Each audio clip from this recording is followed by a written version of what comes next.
Gotcha. Here.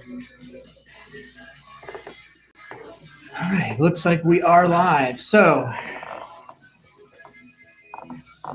here we are with episode 2 of Ace in the Window, our hopefully chosen name. That seemed to work out okay. Yeah. We had some issues in our first episode with the audio, and certainly apologize for the problems we had with the audio.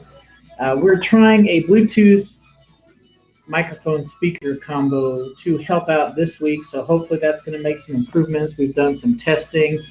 The tests are up on the channel if you want to listen to them. They're not very interesting, just an audio test, but hopefully that'll be better. And we're also going to keep working with the room here to possibly, you might be able to hear the overhead music going in the background. We're going to try to maybe find a way to get that turned off for the future. So for today, we still have that, which is why we're only going to stream on Twitch, and we may be able to put it up on IGTV later.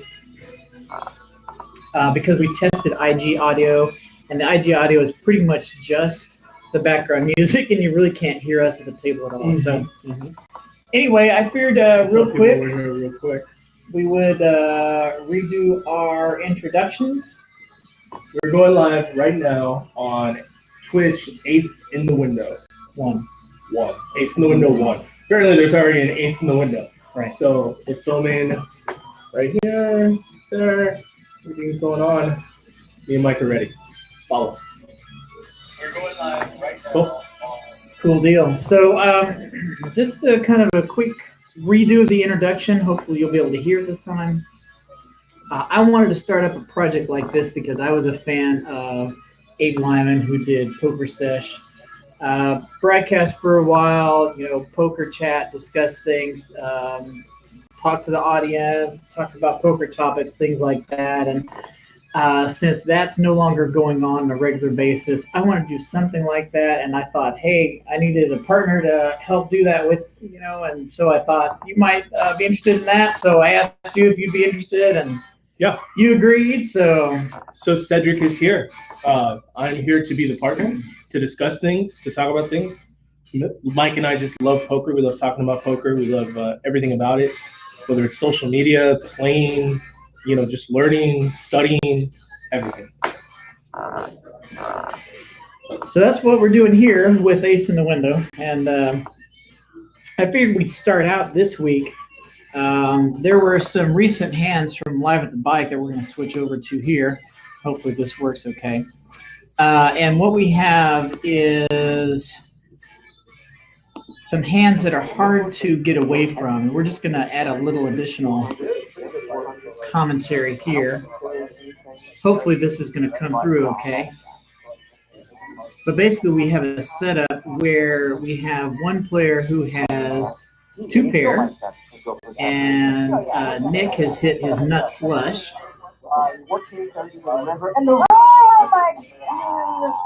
And this is from a couple weeks ago. And of course here on the river,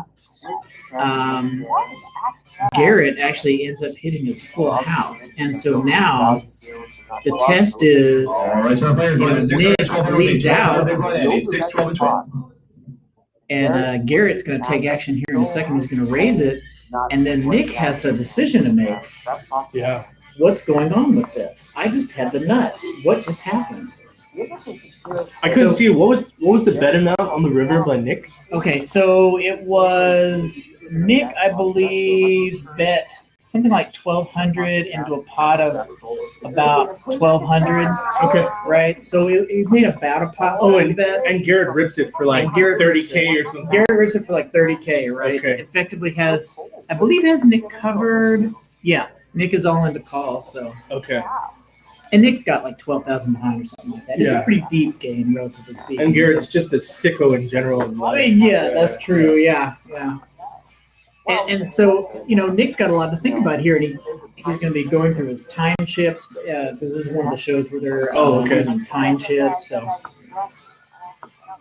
he's got a lot to think about here. Do you find yourself in a position like this very often, or? where you get basically a surprise shove on the river, and you're like, what just happened? Yeah, very rarely. I guess, and maybe it's just the games that we're playing, but very rarely do I see a pot-sized bet by me with a hand this strong and a river like 20x jam over that. Right. I mean, I've never been in this situation. And if I am, I don't know what Nick ends up doing because he's still deliberating on what to do. But I might just fold the hand.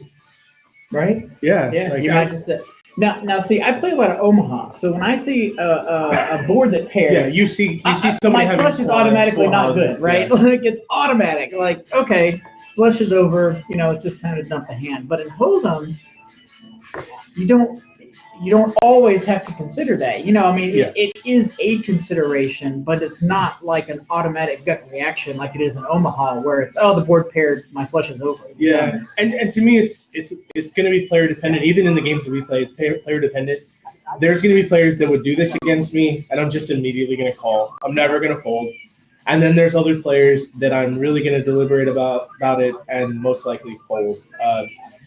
I've seen Nick and Garrett play Watching Live with the Bike a lot and other things, and I'm just gonna fold over to Garrett. Like, because he usually knows what spot you're in, so he knows that you have the ace high flush, and it's gonna be very hard for you to fold, and he overbets, or it's just a sick bluff. And I mean, that's not the first time Garrett has pulled a sick bluff on anyone.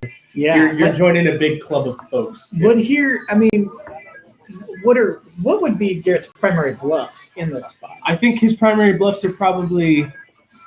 Let me see what this flop was. Queen deuce 7, 2 hearts, Jack of heart turn, Queen of diamond river. Yeah, there's like no bluffs there. Like he shouldn't be calling that flop. Yeah, there's not a whole lot. He shouldn't be calling that flop with. There's no straight draws. You don't have heart bluffs. There's no straight bluffs. Hearts got there. There's no straight bluffs. He really doesn't even have a bluff. The way the hand played, he should only have a set or a set that turned into a full house. Yeah. Or at worst, I guess he could have ace queen, like at absolute worst. Right, like that might be the one bluff is like an ace queen type of bluff where you basically are just overplaying ace queen, pushing it for value, either not thinking your opponent has the flush or saying, hey, the board paired, maybe I can sell the and he shows it. Yeah, he does end up laying it down.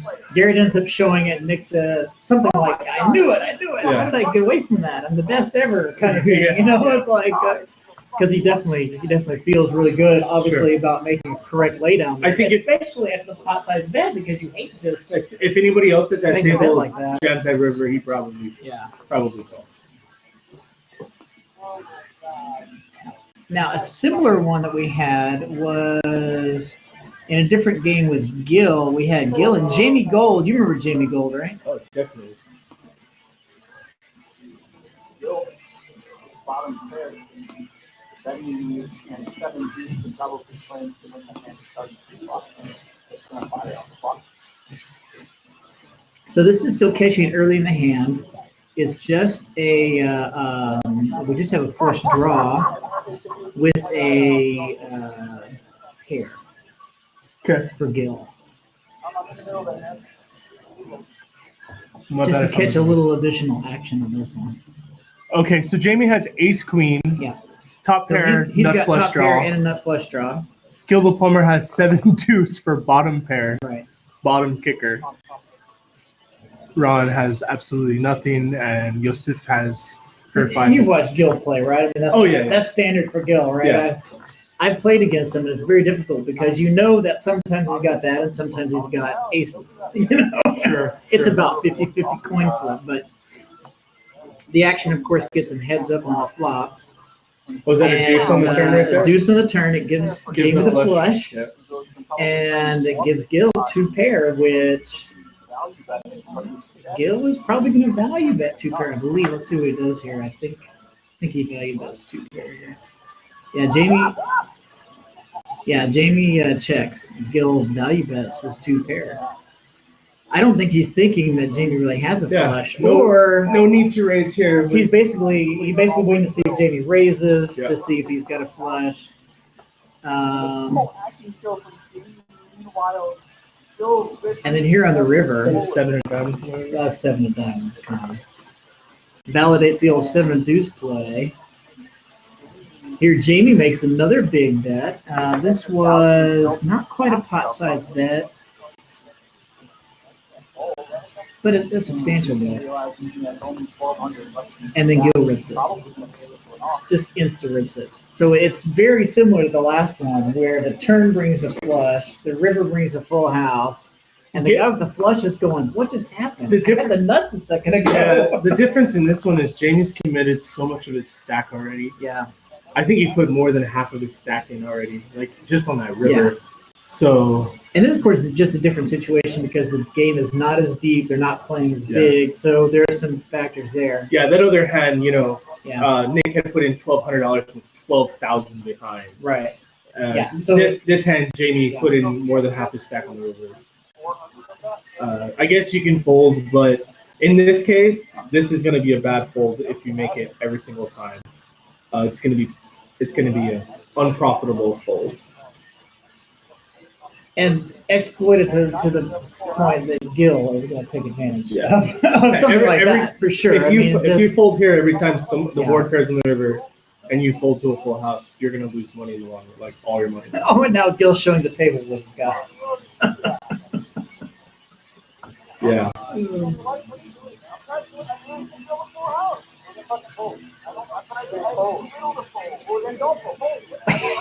then you have the table talk between the two. I think you've got a full house. Well, then you should fold. Like, yeah, but.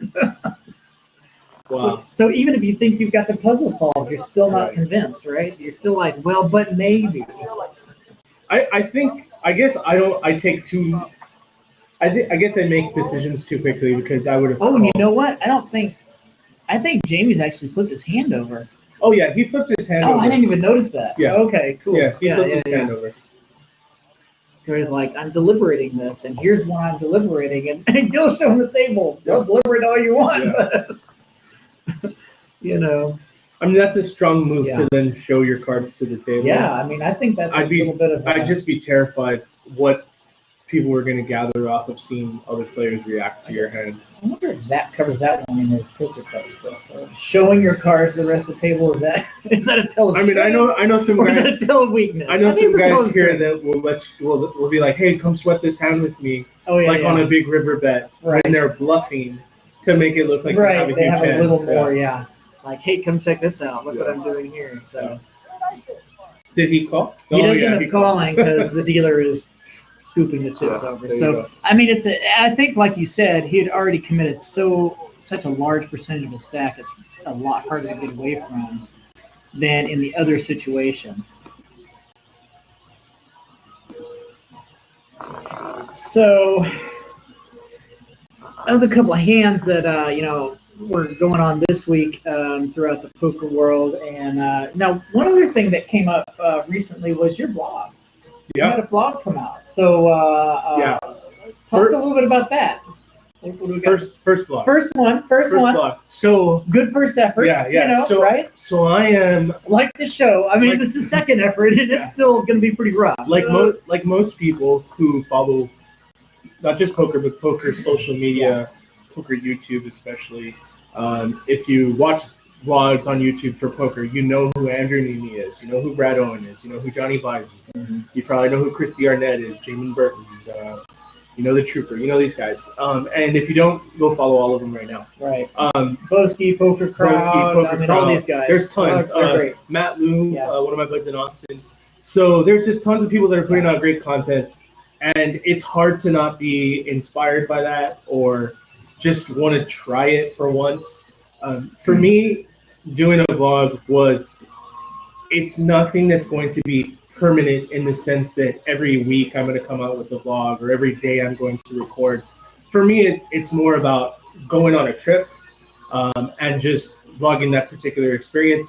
I'm not going to vlog my 1-2 sessions here in San Antonio. Like, that would be me playing cards, 4 or 5 times a week. And I just think it would be super repetitive every day. Okay, I bought it for this amount, I cashed out for this amount, and do some hand analysis.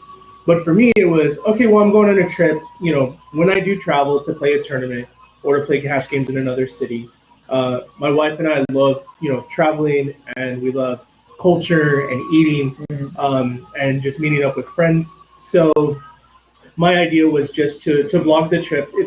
It's a travel journal, but it's also a poker journal. So that's what it was for me.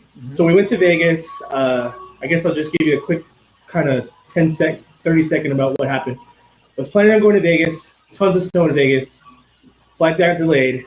We eventually get there, and I play a World Series circuit event at the Rio, $400 buy-in.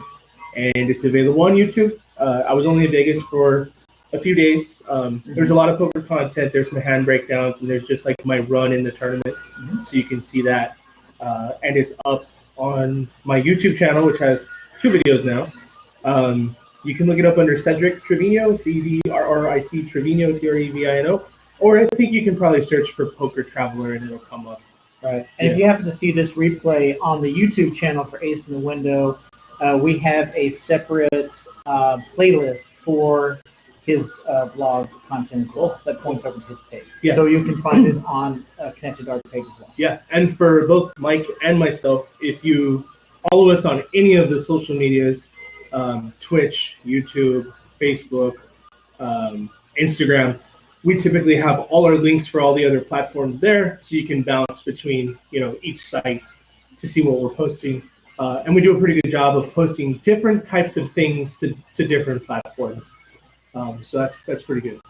Cool. Yeah. So I like the vlog. I'm looking forward to the next one. Do you have a next trip planned? So nothing yet. Yeah. So I did a poll on Instagram and I said, would you rather see a week of 1-2 grinding here in Rounders in San Antonio, or would you rather me just chronicle the vloggers game that's coming here to Rounders in San Antonio? Sure. Next week, yeah. And it was a pretty close vote. And the fact that I just haven't recorded the 1-2 session so far, and the fact that Andrew, Brad, and Johnny Vibes are coming next week, I think it's going to be their meetup. That'll be the next vlog. Speaking of which, hey, next week, if you happen to be in San Antonio, in South Texas, or anywhere near Rounders, it's a good time to come on out and experience the game here, because we're going to have the 3 mentioned vloggers plus, hey, Poker Travel will be here. I'm here. Mike will be here. I even had to post a Photoshop image today on Instagram. Oh, that was good. Saying, hey, guys, you forgot to add me to the lineup. It looked perfect. So I'm in there. I'm in there now. What's really cool about the meetup games, the last time they were here, you know, you had guys from not just San Antonio, but Austin, Houston, the Valley of Texas. There was actually one gentleman who I had met 2 nights before in Austin, who came all the way from. He was from Switzerland, but he was staying in like Peru for the time being. Okay. And he flew to the U.S. just to play the meetup game in Austin. Wow. Then he went to San Antonio for the meetup game here. Then he was going to Houston to play cards. And I think he was ending his trip in Miami before he was going back to South America. So that guy, Andrew did mention, this is the furthest anyone's traveled for a meetup game. That sounds about right. Well, just wanted to get to some other interesting poker news that was noticed this week. The WSOP has been releasing bits of their schedule, but the full schedule is out now, and they've released a fact that they're going to have a total of 89 events for bracelets this summer, including first ever, and this is special for the 50th anniversary, a bracelet winners only event. Which is very interesting. So it's like it's almost like a tournament of champions. Kind of thing. So right? No matter which bracelet you've won in your lifetime, you can play? Exactly. Wow. Through the whole 50-year history of the World Series of Poker, if you've won a bracelet, you may enter this event.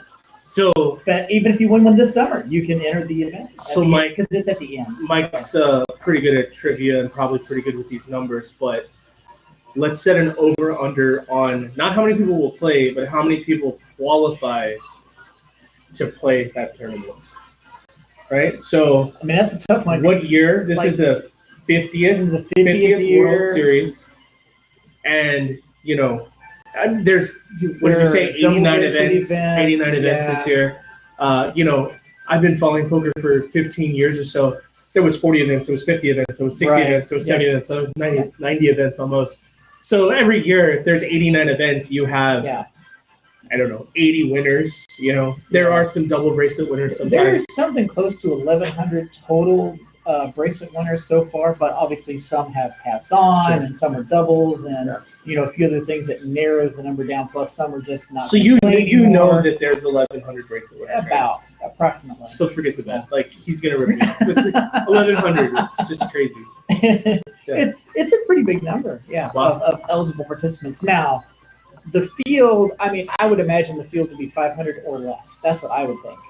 Just because there's a lot of people that aren't going I hate to, passed on, other things like that. So. Yeah, guys that were winning bracelets in the 70s and 80s might not be around. Not interested anymore. There's a lot of folks that just don't play cards anymore. Yeah.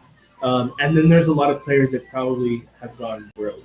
That's true. Yeah, I mean it is only $1,500, but it's $1,500. You might not have. There's players that have gone broke and can't play $1,500. That's true. There also is, just in case you can't afford the $1,500, there is going to be a $400 entry fee. That is going to be the lowest entry fee I've ever heard for a bracelet event. Now, it's the Colossus, so they'll probably have 12,000 entries. Yeah. But $400. Yeah. And if you do well, you somehow navigate the field, you can get a bracelet for $400. And you're going to win what? You're going to win like $1 million or something like that. Yeah. It's something crazy. It may not be that big, but I mean the first. I mean, someone's gonna win. That's the difference between poker and the lottery. Someone wins the tournament. Yeah, for sure. Yeah. And also new this year, a short deck event, a 6+ event. That's new. For bracelet event. What's the line? 1,500. That's a 1,500 event. Yeah. Wow. Yep. So the other interesting thing, and they're following along the LAPC, Matt Savage and the LAPC. They have transitioned, like Rounders here has done, to all big blind ante for all no limit hold'em events. It's just so much better. The Win, the Aria, both started doing it. I think the Venetian caught on after that, but it just saves so much time. Yeah. The dealer doesn't have to be sir your ante, who ante, who didn't ante. You save so much time in the tournament. It puts extra pressure on the big blind. That is definitely true. And you have to make some adjustments in how you play your blinds because you're forced to more aggressively defend your big blind because you have double the amount of chips out there that you normally would have. The only negative complaint that I've heard about it is that when you get short-handed or, to a final table, and you get down to 4 or 5 handed. Yeah. Some players have asked, the tournament directors, not during the tournament obviously, but beforehand when talking about structures, to eliminate the big blind ante at a certain amount of players left in the tournament. What do you think? I can see some argument for that because the blinds are already so high. A lot of it, the point is to create action and things like that. And you have a little bit less of a problem of that when everyone has 5 big blinds anyway. Everyone's desperate to retain their chips. Action usually doesn't have to be stimulated when you're 4-handed. It's already going to happen. You're going to have someone that has ace high get it in against someone who has king queen. It's just going to happen. So there probably is a point where you can do that. 800, 1600, 1600 big blind in. 1600 big blind. That's very important. Yeah. It is also last call for food. If you are hungry, Eric's still got food. Just in case you guys want Eric's food. Last call. Go get it like him. Although you may need to be in here. I have an Oreo, so I don't Yeah, just in case. Yeah. Emergency Oreos. So it's going to be quite a World Series, being the 50th anniversary. 89 events. I mean, everything from 400 to 50,000 for buy-ins. How long do you plan on going to the World Series this year? Well, typically I can get away for about a week, but I've got wife and kids and everything else and all that. It's difficult to get away for too long, but I can usually get a week. So I'll find a week that works out, and I'll go for that week. And how about yourself? So I think that I will not be able to go for a long period of time, but I'll get to go frequently. My trips just in general in life are shorter and all the time. So Mike knows, I'm usually out of town 2 to 3 weekends out of the month, traveling somewhere. So For the World Series, I'm going to try to go as much as I can around my work schedule, my wife's work schedule, and then our social schedules. But I can see myself probably being there for a lot of maybe 3-day weekends, probably, I don't know, 2 months long, right? I can see myself getting there for at least 3 or 4 of the weekends. Cool. Coming in on Friday, Yeah. leaving on a Monday, something like that. Let's see. I don't know if we have anyone for a spontaneous interview. Oh, a spontaneous interview. I like that. I had that as a show. We have someone right here. Try to grab Gino. Hey, Gino, how's One it of going? one of our segments is a spontaneous interview. This is You're not. just in time This is for it. not planned. You want to come on over here and Gino is our spontaneous hi. video, our spontaneous interview. What's up? How you doing? Folks? Doing good. doing good? Yeah. So let's interview Gino. What's the funniest thing that happened today here at Routers? Or oddest thing? I'm on my 10th hour, and this is my day off. That's the way we got. That's what we got to do. Dedication, sir. Dedication. We're busy. But they are very, very busy here. What do you have? You have at least. Got 5 cash tables going, and we're down to 3 tournament tables. Okay. And we have a really wild Omaha 3-6 limit game. It sounds small, but it's probably one of the biggest limit games I've seen in a while. And I also can see who's heard playing in that game. I can see why it'd be a The little Cuban, while. the Cuban is there. the Right? Animal Stuffer, Superman, These are all real nicknames. by the Bandito way. Jimmy. And he's being staked in the game, though. Yeah. Yeah. Oh, yeah, yeah. Okay, make sure you know that. Is he? Yeah. Yeah. Who It's is? not his money. Really? No, yeah. Oh, make sure the Yeah. crowd. Make sure they don't Right, know. right. Just to be clear. So I heard when I walked into the door today, I moved to table 12 to play a 1-2 cash game, and someone told me there have been 3 people that have sat at that table and cashed out over $3,000. Wow. So if you have not played here in San Antonio before, or in Texas in general, and you're not sure about the action, it's ridiculous. There Even in is a action. 1-2 game. There is action. The vloggers like Brad and Andrew who have came here, they play 2-5 and 5-10 and sometimes 10-20 on the regular, said that Texas has some of the most ridiculous action that they've ever played in, and that's even just 5-5, you know. So the 1-2 is ridiculous as well. You can win $2,000. Yeah, in fact, I think on Brad's vlog that just came out like yesterday or the day before, he mentioned that he started out the video really good, really strong. He said, "This is my best hourly ever," and then like 10 minutes later, he's like, "This is the worst hourly ever. I'm not sure I'm ever I gonna was come back to doing this that place." Which hand did you do? That was the hand where he got ace king. There was a 5-way pot, $35 each, and the player to his left goes on with $890. $800. Ace 7 off. Oh yeah.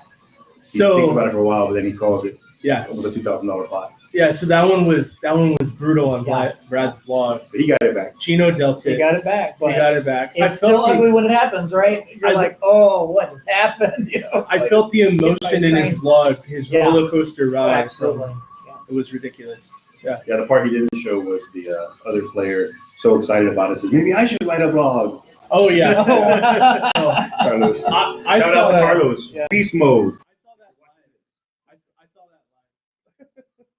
Well, thanks so much, sir. Thanks so much, Gino. We still got to go to the Brazilian steakhouse. Friday. Yeah.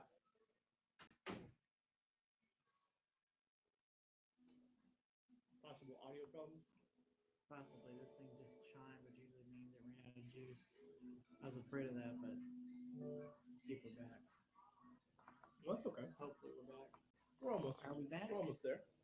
Okay, I think we're. We still good here? Hello? Are you still here? I don't know. I'm not seeing audio levels here, which has me a little worried on that. I'm usually seeing audio levels. Can you hear this at all? No, that's not good. Let me try this. You can maybe just unplug it and go to the normal mic. That default mic was so bad last week. Yeah. Is that any better? Maybe just to finish it out.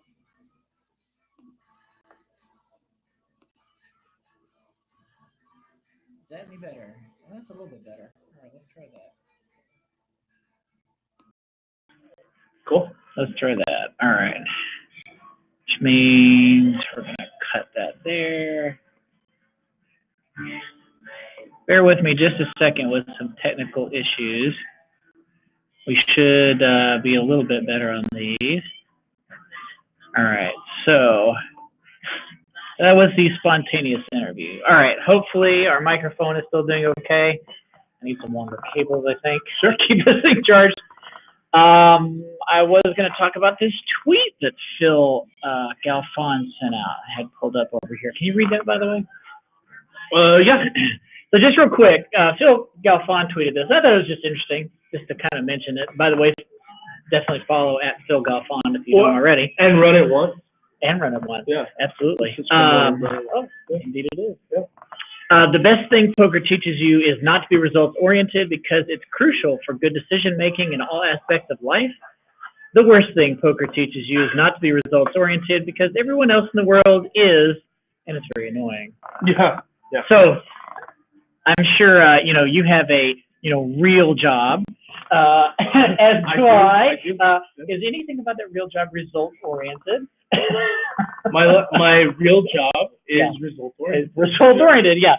So is it a bit of a disconnect to, come to a hobby and go, oh, don't be result-oriented? Yeah, I think do, about the decision. I do think that's why people that are pretty successful in life in general, can be successful at poker at the highest levels because they have that drive, that ambition, and just the fact that they don't want to lose at anything that they do. Yeah. I can see that. That's what it is. My personal opinion. No, I think I definitely see that. It makes sense. So. And I think when you say don't be results oriented, right? We mean in a small sample size, don't be results oriented, right? Obviously. Yesterday I lost a hand to a straight flush. It sucks, but I didn't get down about it because at the end of the day, it was one hand out of a huge sample size of hands. Yeah. So I don't want to be results oriented about that hand. You make the right decision within the context of the hand. But I do want to be results oriented for the month, right, or for the quarter, or for the year. Right. If I was losing, if you were losing every year, I would probably not be playing. Look for a way to make that different. Yeah, yeah, exactly. Yeah, exactly. Unless I had indispensable cash flow. All right, I wanted to go look at one more video, and this one is from Johnny Vibes, and he talks about something that Lyman has talked about a couple of times, which is the micro bet, which is like a small. Sure. It's kind of like a blocker bet, but blocker bets are a little more substantial. Blocker bets are usually like quarter pot, third of a pot, where you're trying not to have a huge bet. Sure. And think maybe your opponent will call down for showdown value or just fold, but probably less likely to raise. Yeah, this is something that's basically, it prevents the check back, but forces them to really think about, do I really want to call this, or does it make any sense to call it? I think of it like two different ways. Like, so the blocker bet, right? I think of it as to get your next street for a cheaper value than someone normally betting out, right? So if I have a flush draw on the flop, perhaps I bet quarter pet pot to get my flush draw for the amount and set my own price, as opposed to calling my opponent's 50 to 60% bet pot, right? So that's kind of the way I think about it. And then I think of this bet, like the blocker bet, or I'm sorry, the micro bet, to be more of almost trying to induce a race. Yeah. And I think that's basically how Lyman usually described it was, he's just going to throw $5 out there and he's going to hope. I mean, he's basically doing it to entice the opponent. Let's get weird, Right. So let's put $5 I'm not going to let you check back. Let's put 5 into 400 and see what you do. Yeah, exactly. 5 into 400 and see what happens. So this is how he was describing it. Showcase the micro bet and a hand that further illustrates that everything that Doug Polk says is not correct, and how 1.5% pot bet is a thing. All right. Well, I may not be able to hear it, It's a thing. but It's a thing. He's talking about how his brother did this against Harry, where he had a really good hand. Let me see, what is it he had here? He had two pairs. Yeah, king and queen, and Harry had What a call by basically an Oscar. air What bluff, and he makes a very small bluff compared to the size of the pot, and then Harry just dumps a whole bunch of money in the pot, and the guy snaps him off, and wins way more money than if he had checked and Harry had checked back. Maybe Harry would have bluffed at it anyway, possibly. I mean, because Harry, I believe, had a straight draw, something like that. But at the same time, he got Harry to put in Have you ever substantial more amount of money. Have you ever used a micro bet like on a river that you have an unbeatable nut hand that you know you're probably not getting paid, at all?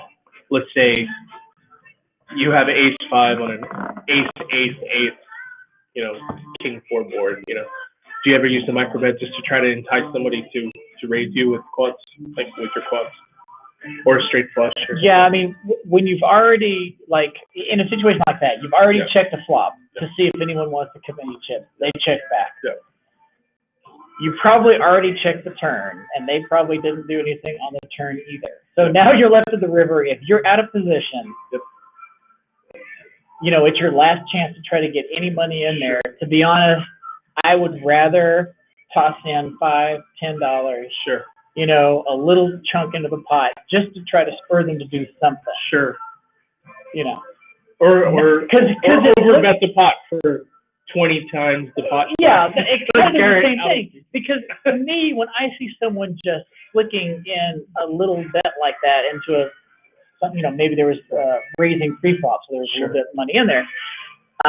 The way I look at it is that guy is obviously just trying to steal the pot with the bet, and just because no one seems interested. Gotcha. So I'll just bet something and take it, right? Yeah. So that's what it looks like to me. So if I have anything, if I have a pair of deuces, I've got a full house. I'm not just going to fold. Yeah. I might even want to raise it and not say, I don't want you to steal this. So now I'm going to raise your $5, to try to keep you from stealing it. So, I understand. That kind of thing could certainly work out. And of course, your opponent could just call the $5 and go to showdown, or just fold because they really don't have anything. So. Got you. Definitely understand. Yeah. Well, that's interesting, analysis that what Johnny did and what we talked about just now. Yeah. So I think it's something you can mix in the right circumstances. I mean, you're looking to do it when you're in a very strong position, but you're in an early position. Mm-hmm. And there hasn't been a whole lot of action, maybe since the flop, because you're just so nutted, it's hard for anyone else to have any piece of it. So that's where it's useful. And it's something you can kind of mix in. And he kind of, I don't know if the audio came through or not, but he was saying, well, Doug Polk said it wasn't a thing. He's like, no, it kind of is a thing. Yeah. It's a small thing. It's a small percentage of your play style. It's not going to be. Is Doug Polk still making videos? Every once in a while. I don't see him very much. I watched him. Yeah, I watched the video. He just kind of he did his crypto stuff and then he stopped doing stuff. He's probably just living the life. So he's losing weight. I saw that. Oh, that's good. He's working out. That's great. So let's talk about the meetup game. I guess. Yeah, we mentioned it. It's next Wednesday and next Thursday. So the 13th is a series of 5-5 games that'll be going on that the Brad, Andrew, Johnny, and of course anyone else, they'll cycle through the tables and play with fans that come out for the game. Yep. And then on Thursday, they're doing a tournament style, similar to, I believe, what they did at Texas Card House a month ago, where they come in and they play a tournament. And that's going to be a $200 buy-in tournament. And there will be bounties, I believe, on the three vloggers. So that'll be interesting. I heard that there might be some additional bounties put on players just to try to get them to get busted. Like non-vlogging pros, other people just locally might get bounties on them just because we want to crush them. Yeah. I might throw a bounty on someone just for fun. Just for fun. Yeah. So the good thing to know about that 5-5 game is 5-5 uncapped. Last time that Brad and Andrew were here in San Antonio, they had 7 tables, I believe. Yes, 7 tables going. What's your prediction on the number of tables that they will have running this time for the cash game? next Wednesday, they already noted that they are not doing the freeze out that they normally do on Wednesday. They're putting it off next week for the meetup game because of the meetup game, and the week after because of the Poker Masters series that they have going on. They're going to be dedicating that Wednesday to. So the only thing that should be going on that night so the only thing will be going 5-5 on games is that 5-5 and maybe a PLO game. Yeah, and they've been pushing 1-2-5 PLO game or PLO 8 game, which is a good game. It runs here more regularly than it has been. It's probably been going nightly, I would say, or close to nightly. So how many 5-5 tables do you think? You know, I would think they would get at least 10 because they're not going to have to compete with the tournament now. I was going to say, well, I guess since you said 10, I'll say 11. Okay. Yeah. Oh, that's great. I'll bet you an we could Oreo. fill the whole room. Yeah. I mean, it could. I don't know. It's hard to say. And if we only have 10, I'm gonna ask that they break one of them and make it, you know, six-handed, two six-handed. And there you go. So I win. Yeah. That's gonna be fun. Yeah. So That's gonna be great. Super excited about that. The guys are gonna be filming their vlogs. If you want to come out, maybe get in the vlog, maybe beat Johnny, Andrew, or Brad in a hand. Not to put you on the spot, but would you be interested in doing episode 3 while they're here next week? Maybe have a spontaneous interview? Yeah, I don't see why not. Maybe try to do it before the game starts up, something like that. Definitely. I don't know. We can talk about the timing There's later. going to be so much stuff getting filmed. There's a chance that we might have do a episode camera 3 crew. next week. We'll see. And by crew, I mean like my hand will be holding a camera, and that'll be the crew walking around. I know a lot of people will be filming stuff, so it'll be fun. It'll be good. Cool. Well, thank you so much to Rounders Card Club. That allows us to use their room back here. It's really great. It's a nice space. Gives us a nice background, you know, nice ambiance for the... the trivia question. Oh, yeah. There was a trivia question last night. Question from last time. Ask the question one more time. So the question is, the background on the wall obviously is an image from the movie Rounders, very iconic scene where they zoom in on Ceddy KGB and he's holding the aces and he's beat Mike in the hand. But I said, what's wrong with this picture? And I thought I knew the answer, and I hopefully I didn't even think about it after I answered in my head, but I just remembered because we pointed at the aces. I think the answer is that the suits of the cards are incorrect. That's correct. Okay, because if I remember, so you know, Mike had ace-9 of spades. Ace-9 of spades. And Ceddy KGB had 2 red aces. 2 red aces. Rounders trivia for the win. So for the win. That's the difference. That's the difference. It's a little trivia. Yeah. No, that's fun. Artistic interpretation. That's totally fine. You know. Yeah. So thanks again for Rounders for putting up the place for us to film. Do appreciate it. We do appreciate it. We're here in the High Society room, so we really do appreciate you giving us the room. It's a great time. That's why we're shouting out to Rounders for you guys to come hang out. It's the club that we play in most here in San Antonio. This is our home, so we really do appreciate it. And a couple other things. I mean, we probably don't have to worry about it right now. But one day, if some of you other guys want to get at us, like my buddies at Run It Once, or even Wino, I'm wearing your hoodie. This is the 2 a.m. club. Oh, okay. All right. I knew I'd seen that somewhere before. I just put out some new gear. So all right. If you guys want to be a sponsor, let us know. Hit us up. And by sponsor, we'll just shout out to you. Send us something. Talk to us. Whatever. Well, thanks so much for watching. Appreciate anyone that tunes in, either live or on replay. So we hope you enjoy the content. We'll wait for that. Oh, and then the only other thing that I'd say is when you watch it back, if you didn't watch live, comment. Please do. Like, subscribe, tag us, email us, drop us a line. Just do anything. We love talking about it. If you have any ideas, absolutely. Leave comments. Any ideas of what you want us to talk about, just let us know. Any feedback on anything that you think we can do better. If you happen to be watching this on Twitch or YouTube, in the description of the video, we'll have contact information for both of us on Twitter, Instagram, all those things. We'll put that in the description, and we'll also put information on how to find us on other platforms, other areas, and where to go to find like the playlist on YouTube, things like that. So Cool. All right, guys. Well, we appreciate it. AceInTheWindow.com. It'll redirect to our YouTube channel. So. Shout out to Brad and his awkward bye. Take care, guys.